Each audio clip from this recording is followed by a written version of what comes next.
Right, welcome back to Big TV Digital Exclusive. యూఎస్ఏలో చదువుకున్న భారతీయ విద్యార్థులందరికీ పెద్ద షాక్ అనే చెప్పుకోవచ్చు. ట్రంప్ సెకండ్ టైం ప్రెసిడెంట్ కావడంతో కొన్ని స్ట్రిక్ట్ రూల్స్ అండ్ రెగ్యులేషన్స్ పాటిస్తున్నాడు. యూఎస్లో భారతీయ విద్యార్థుల్లో ప్రతి ఒక్కరి గుండెలో భయంగానే ఉంది. ఎందుకు అంటే చదువు కోసం F1 వీసాలపై అమెరికాకు ఏటా లక్షల మంది వస్తూ ఉంటారు. ఎస్పెషల్లీ ఇండియన్స్ వస్తూ ఉంటారు అనే విషయం మనందరికీ తెలిసిందే. అయితే ఖర్చుల కోసం పార్ట్ టైం ఉద్యోగాలు చేస్తూ వాళ్ళు సర్వైవల్ కోసం కానివ్వండి, లేదంటే ఆల్రెడీ చేసిన లోన్స్ క్లియర్ చేసుకోవడానికి వాళ్ళు పార్ట్ టైమ్స్ చేస్తూ ఉంటారు చదువుకోవడం కాకుండా. అయితే F1 వీసాపై ఉన్న స్టూడెంట్స్ క్యాంపస్ బయట ఉద్యోగాలు చేయడం నిబంధనలకు విరుద్ధంగా భావిస్తున్నారు అక్కడ ప్రభుత్వం. సో ఇది కంపల్సరీగా ఒక ఇల్లీగల్ యాక్టివిటీగా భావిస్తున్నారు. కాబట్టి స్టూడెంట్స్ అందరికీ ఎవరైతే వర్క్ చేసుకోవాలంటున్నారో వీక్లీ 20 hours మాత్రమే పర్మిట్ చేస్తాము, అది కూడా క్యాంపస్లో నుంచే ఏమైనా వర్క్ చేసుకోండి అని చెప్తున్నారు. అయితే అక్కడ ఒకవేళ ఇలా వర్క్ చేస్తే ఇండియన్ స్టూడెంట్స్కి మాత్రం ఆ డబ్బులు ఎక్కడా సరిపోవనే వార్తలు అయితే వెలువెత్తుతున్నాయి. అయితే ఇదే నేపథ్యంలో క్యాంపస్లో వారానికి 20 గంటలు మాత్రమే పని చేసుకునే అవకాశం ఇస్తారు అని చెప్తున్నారు. కానీ ఆ డబ్బులు సరిపోవని కూడా విద్యార్థులు కంప్లైంట్ ఇస్తున్నారు. అయితే పార్ట్ టైమ్స్ జాబ్స్ బయటకు వెళ్ళి చేస్తున్నారు విద్యార్థులు. ఎక్కువగా మనం చూసుకున్నట్లయితే రెస్టారెంట్స్లో, ఇంకా పెట్రోల్ బంక్స్లో, సూపర్ మార్కెట్స్లో, ఇంకా గ్యాస్ స్టేషన్స్లో పార్ట్ టైమ్ జాబ్స్ చేస్తూ ఉంటారు. ఎస్పెషల్లీ ఇండియన్స్, ఇంకా వేరే ఇతర కంట్రీస్ నుంచి వచ్చిన స్టూడెంట్స్ కూడా ఎప్పుడైతే యూఎస్కి వెళ్ళి చదవాలనుకుంటున్నారో అయితే వాళ్ళ డాలర్ కాస్ట్ ఎక్కువ కావడంతో వీళ్ళందరూ కష్టపడి చదువుకొని దాని తర్వాత వాళ్ళ సర్వైవల్కి, లేదంటే వాళ్ళ లగ్జరీస్కి, లేదంటే ఇంక దేనికన్నా అంటే ఇంట్రెస్ట్లు లేదా లోన్స్ క్లియర్ చేయడానికి కూడా వాళ్ళు పార్ట్ టైం చేయాల్సిందే. ఖచ్చితంగా చేయలేకపోతే అటువంటి కంట్రీలో సర్వైవ్ కాలేరు అని వాళ్ళు ఉద్దేశించి చదువుకున్న అయిపోయిన తర్వాత పార్ట్ టైమ్ జాబ్స్ కూడా ఇలా రెస్టారెంట్స్లో దీనిలో చేస్తూ ఉంటారు. ఇటీవల మనం ఇండియాలో చూసుకున్నట్లయితే ఎస్పెషల్గా Indian movie film actors students కూడా అక్కడికి ఎప్పుడైతే చదువుకోవడానికి వెళ్ళారో వాళ్ళు కూడా చేశామనే ఇంటర్వ్యూస్లో వెల్లడిస్తూ ఉంటారు. అయితే ఇది అక్కడ ఒక కామన్ యాక్టివిటీ. కాకపోతే ఇప్పుడు ట్రంప్ సెకండ్ టైం ప్రెసిడెంట్ కావడంతో ఈ స్ట్రిక్ట్ రూల్స్ కూడా చేశాడు. అయితే ప్రతి ఏటా కూడా F1 వీసాలపై యూఎస్కు వెళ్తున్న వారిలో భారత విద్యార్థులే అధిక శాతం ఉంటారు. అయితే మోస్ట్లీ ఇండియన్ స్టూడెంట్స్ యూఎస్కి మాస్టర్స్ కోసం వెళ్తుంటారని కూడా ట్రంప్ వెల్లడించాడు. అయితే గత ఏడాది F1 వీసాలపై అమెరికాకు వెళ్ళిన స్టూడెంట్స్ అంటే కేవలం భారతీయ విద్యార్థుల సంఖ్య కేవలం 3,30,000 మంది వెళ్ళారు. దాంట్లో స్పెషల్గా తెలుగు రాష్ట్రాల నుంచి అంటే సౌత్ ఇండియన్ తెలుగు స్టేట్స్ నుంచి మాత్రమే వేల సంఖ్యలో విద్యార్థులు వెళ్ళారు. అయితే యూఎస్లో మాస్టర్స్ చేయాలి అనుకున్న వాళ్ళు ఫ్యాషన్ డిజైనింగ్ కానివ్వండి, మాస్టర్స్ ఆర్కిటెక్చర్, సైకాలజీ ఏదన్నా కానివ్వండి, మాస్టర్స్ చదువుకోవాలని ఆసక్తిగా F1 వీసాకి అప్లై చేసుకుని కొన్ని సంవత్సరాలు వెయిట్ చేసి ఆ వీసా అప్రూవ్ తర్వాత వెళ్తూ ఉంటారు. డిగ్రీ అవ్వగానే, ఇంటర్మీడియట్ అవ్వగానే వెళ్తూ ఉంటారు. అయితే వీళ్ళందరూ కూడా పార్ట్ టైం జాబ్స్ చేయాల్సిన పరిస్థితి అక్కడ ఏర్పడింది.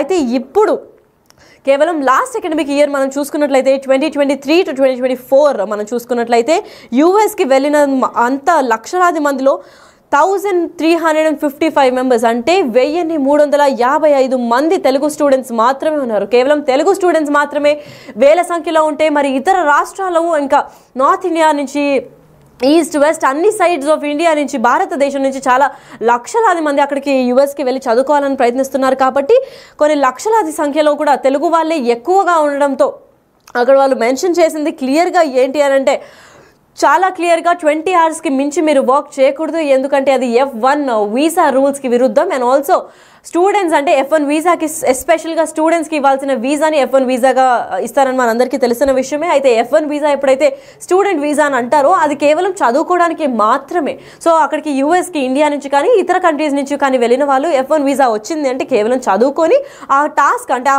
చదువుకున్న పీరియడ్ ఎప్పుడైతే కంప్లీట్ అయిపోతుందో మళ్ళీ తిరిగి వాళ్ళ కంట్రీకి వస్తారన్న రూల్స్ అండ్ నియమ నిబంధనలతో ఓకే చేసుకున్న తర్వాతే వాళ్ళు వీసా అప్రూవల్ చేయడం జరుగుతుంది. దాని తర్వాత అట్లనే వాళ్ళు వ్యవహరించి అంతే డీసెంట్గా మళ్ళీ వాళ్ళ సొంత ఊరికి లేదా సొంత కంట్రీకి రావాల్సి ఉంటుంది. ఇది కాకుండా ఇంకా యాక్టివిటీస్ చేస్తారు అంటే అది ఇల్లీగల్ యాక్టివిటీస్ కింద వస్తుంది. సో వాళ్ళకి ఇక్కడి నుంచి వెళ్ళిన వాళ్ళకి డబ్బులు సరిపోవు కాబట్టి డెఫినెట్గా పార్ట్ టైం చేయాల్సి ఉంటుంది. అన్లెస్ వాళ్ళు ఎవరో మిలియనర్స్ కొడుకులు కూతుర్లు అయితే తప్ప మిగతా రెగ్యులర్ స్టూడెంట్స్, ఆర్డినరీ స్టూడెంట్స్ అందరూ కూడా డబ్బులు చేసి అంటే పార్ట్ టైం ఉద్యోగాలు చేసి డబ్బులు కూడపెట్టి దాని తర్వాత లోన్స్ క్లియర్ చేసి, లేదంటే వాళ్ళ సర్వైవల్కి, లేదంటే ఒక బీగలు ఏదైనా కొనాలంటే కూడా వాళ్ళు చాలా డబ్బులు సేవ్ చేసుకొని ఆ పార్ట్ టైం ఉద్యోగాలు చేసిన తర్వాతే వాళ్ళు చేసుకోవాల్సిన పరిస్థితి కనిపిస్తోంది. అయితే యూఎస్లో ప్రస్తుతం మనం ఇండియాలో చూసుకుంటే పిల్లల్ని యూఎస్కి పంపించడానికి స్టేటస్గా భావిస్తూ ఉంటారు ఇక్కడ ఇండియన్ పేరెంట్స్ కూడా, ఎస్పెషలీ సౌత్ ఇండియన్ పేరెంట్స్. మనం స్పెసిఫిక్గా మాట్లాడుకుంటే పిల్లలు ఎక్కడ చదువుతున్నారు అంటే మా పిల్లలు యూఎస్లో వెళ్ళారు, యూఎస్లో మాస్టర్స్ చేస్తున్నారు, యూఎస్కి చదువుకోవడానికి పంపించాము అని చెప్తుంటారు. ఈ వీసా ఇంత సులువుగా వస్తున్నప్పటికీ కూడా అక్కడికి వెళ్ళిన తర్వాత స్టూడెంట్స్ ఎన్ని పాటలు తిప్పలు పడుతున్నారన్న విషయం పేరెంట్స్ మర్చిపోతూ ఉంటారు. అయితే ఆ స్టేటస్ సింబల్ కోసం బేసిక్గా ఎవరైనా అడిగితే మా పిల్లల్ని బాగా చదివిస్తున్నాం, యూఎస్ అంటే వేరే కంట్రీకి వెళ్ళి చదివిస్తున్నాము, మేము బాగానే బతుకుతున్నామని చెప్పుకోవడానికి ఒక స్టేటస్ సింబల్ లాగా వాడుకునేదానికి ఇది చాలా కష్టంగా కూడా భావిస్తున్నారు. అయితే ఇదే నేపథ్యంలో ఎప్పుడైతే వాళ్ళు అలా భావిస్తారో దానికోసం లోన్స్ కూడా తీసుకొని పంపిస్తూ ఉంటారు. మిడిల్ క్లాస్ వాళ్ళు కానివ్వండి, విలేజర్స్ కూడా ఇప్పుడు మనం చూసుకుంటే చిన్న చిన్న గ్రామాల వాళ్ళు కూడా కూలి పనులు చేసుకునే వాళ్ళు కూడా వాళ్ళ కొడుకులు కూతుర్లు ఎక్కడ చదువుతున్నారో అంటే సిటీకి పంపించాము, లేదంటే ఇప్పుడు ఏకంగా యూఎస్కి పంపించామని చెప్తూ ఉంటారు.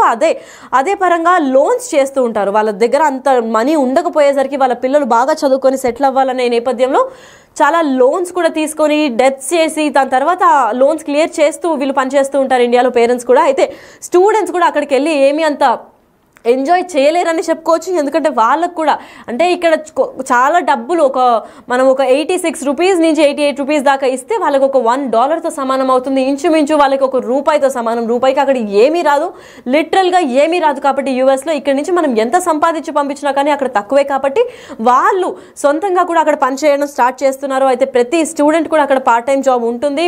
స్పెషల్గా ఇండియన్స్తో మాట్లాడితే ఇండియన్స్ ఒక్క పార్ట్ టైం జాబ్ కాదండి, 4-5 పార్ట్ టైం జాబ్స్ చేస్తే కానీ అక్కడ సర్వైవ్ కాలేరు. ఎందుకంటే మనకున్న అలవాట్లు, మనకున్న స్టేటస్ సింబల్స్, మనకున్న బేసిక్ నెసెసిటీస్ కూడా అక్కడ చాలా కాస్ట్లీ అని అందరికీ తెలిసిన విషయమే. వాళ్ళ కాలేజ్ ఫీజు కాకుండా వాళ్ళ necessity basic food, clothing, water ఇలాంటివి కూడా వాళ్ళు పే చేయాల్సి వస్తుంది. కాబట్టి వాళ్ళ హౌస్ రెంట్ లేదా హాస్టల్ రెంట్ ఇలాంటివి ఉండే వాటికి కూడా వాళ్ళు చాలా డబ్బులు కష్టపడి దాని తర్వాత సంపాదించుకునే నేపథ్యం కనిపిస్తుంది. అయితే ఇండియన్ పేరెంట్స్ ఎప్పుడైతే అప్పులు తెచ్చి మరి అమెరికాకి చదువులకు పంపిస్తారో ఆ అప్పుల్ని వాటికి వడ్డీలని కట్టలేక తీవ్ర ఇబ్బందులు పడుతున్నారని మనం ఇప్పటికే తెలుసు. ఎందుకంటే స్టేటస్ సింబల్ కోసం పేరెంట్స్ కూడా పంపించేస్తూ ఉంటారు. మా కూతురు ఇక్కడ చదువుతుంది, మా అబ్బాయి అక్కడ చదువుతున్నాడు అని చెప్పి. కాకపోతే అది పంపించిన తర్వాత పేరెంట్స్ కూడా ఇక్కడ నానా ఇబ్బందులు పడి మొత్తం తంటాలు పడి ఎక్స్ట్రా ఓవర్ టైం చేసి స్టూడెంట్స్ పార్ట్ టైం జాబ్ చేసుకొని లేదంటే double sourcing income business startups చేసి ట్రేడింగ్ చేస్తూ ప్రాఫిట్ లాస్ అన్నీ ఎదుర్కొంటూ ఆ లోన్స్ క్లియర్ చేసే రన్లో ఉంటారు. అయితే ఈ మ్యారథాన్లో ఎప్పుడైతే పేరెంట్స్ పడిపోతారో అక్కడ స్టూడెంట్స్ హ్యాపీగా ఉన్నారు అని భావిస్తూ ఉంటారు. కాకపోతే ఇప్పుడు ట్రంప్ ప్రెసిడెంట్ అయ్యి సెకండ్ టర్మ్ అవుతుంది కాబట్టి ఈయన స్ట్రిక్ట్ రూల్స్ని అంటే ఉన్న రూల్స్ని ఇంకా కఠినంగా చేశారు. సో ఇప్పుడు ప్రస్తుతం యూఎస్లో ఉన్న స్టూడెంట్స్ అందరికీ భయంగానే ఉంది గుండెల్లో. ఎందుకంటే కేవలం ఇప్పుడు ట్రంప్ చెప్పిన మాటల్లో 20 hours మాత్రమే పర్మిట్ చేస్తానన్నారు. అయితే ఇటీవల మనం చూసుకున్నట్లయితే అక్కడ మనకి యూఎస్లో స్టడీ కల్చర్ కూడా డిఫరెంట్గా ఉంటుంది. వాళ్ళు 8 hours లేదా 9 hours లేదా 12 hours అలా చదువుకోరు. వాళ్ళకి స్లాట్స్ కిందకి కూడా వాళ్ళ క్లాసెస్ జరుగుతూ ఉంటాయి. మోస్ట్లీ మాక్సిమం అంటే 6 hours చదువుతారు. దాని తర్వాత మిగతా డే అంతా వాళ్ళు పార్ట్ టైంకి చేస్తూ ఉంటారు. అక్కడ స్టూడెంట్స్ కూడా వెళ్ళి కొంచెం సేపే చదువుకొని దాని తర్వాత క్యాంపస్ బయటకు వచ్చేసి కాఫీ స్టాల్స్లో లేదంటే పెట్రోల్ బంక్స్లో, రెస్టారెంట్స్లో ఇలా వేరే ప్లేసెస్లో, గ్యాస్ స్టేషన్స్లో ఇలా పార్ట్ టైం జాబ్స్ చేసుకుంటూ ఉంటారు. కేవలం దానికోసమే అంటే పార్ట్ టైం జాబ్ చేసిన తర్వాత డబ్బు వెనకేసి దాని తర్వాత అక్కడ ఉన్న డెబ్ట్స్, లోన్స్ అన్నీ తీర్చుకున్న తర్వాత వాళ్ళ కాలేజ్ ఫీజు, ఎక్స్పెండిచర్, ఇంకా బేసిక్ నెసెసిటీస్ కూడా ఫుడ్, వాటర్ లేదంటే షెల్టర్, క్లోదింగ్ ఇవన్నీ కూడా వాళ్ళకి కావాలంటే వాళ్ళు ఖచ్చితంగా పార్ట్ టైం జాబ్ చేయాల్సిందే.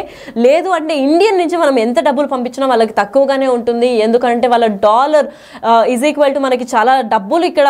సో ఈక్వల్ కూడా కాస్ట్ చేయలేము. అండ్ ఆల్సో ఫారెన్ ఎక్స్చేంజ్ దీనిలో కూడా చాలా డబ్బులు కట్ అవుతాయి, ట్యాక్స్ పడుతుంది. సో ఎంత డబ్బులు పంపిద్దాం అనుకున్నా కానీ అది ఇంపాసిబుల్ టాస్క్. కాబట్టి అక్కడికి వెళ్ళిన వాళ్ళు అక్కడి నుంచి అక్కడ మనీయే సంపాదించడం ఈజీ టాస్క్గా భావించి పార్ట్ టైమ్స్ చేస్తూ ఉంటారు అక్కడ ఉన్న విద్యార్థులు కూడా. కాకపోతే ఇప్పుడు ట్రంప్ స్పష్టం చేసిన దాంట్లో F1 వీసా స్పెషల్గా స్టూడెంట్స్కి మాత్రమే ఇస్తారు. F1 వీసా అంటే స్టూడెంట్స్కి కేవలం చదువుకొని ఆ మాస్టర్స్కి లేదంటే పర్టికులర్ కోర్స్ డ్యూరేషన్ వరకు ఇస్తారు. ఆ డ్యూరేషన్ కోర్స్ కంప్లీట్ అయిన తర్వాత మళ్ళీ వాళ్ళ ఓన్ కంట్రీకి వచ్చేసేయాలి అని చెప్పి ఆ వీసా రూల్స్లో కూడా రాసి ఉంటుంది.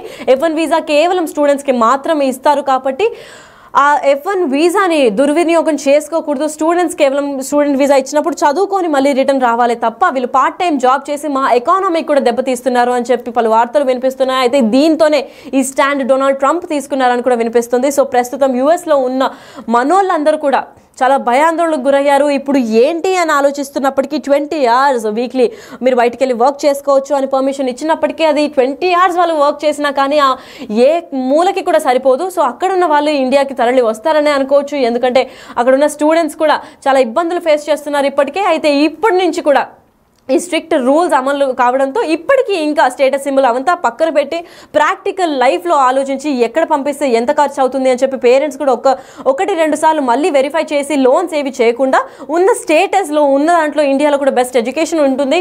సో దీని గురించి చూసి పంపించకుండా ఉండడం బెటర్. లేదు యూఎస్కి వెళ్ళి చదువుకోవాలి అని అనుకుంటే కూడా చాలా పకడ్బందీగా ప్లాన్ చేసి ఓన్లీ ఆ 20 hours అని అంటే చాలా డబ్బులు ఇక్కడి నుంచి ఎర్న్ చేసి దాని తర్వాత పిల్లలకి అంటే స్టూడెంట్స్కి ఎస్పెషల్గా ఏ ఇబ్బందులు లేకుండా పేరెంట్స్ కూడా డబ్బులు ట్రాన్స్ఫర్ చేసే నేపథ్యం వెతుక్కుంటూ ఉండాలి. అయితే ఇప్పుడు కొత్త రూల్స్ వల్ల అక్కడ ఇండియన్స్ కూడా చాలా భయాందోళనకు గురవుతున్నారు.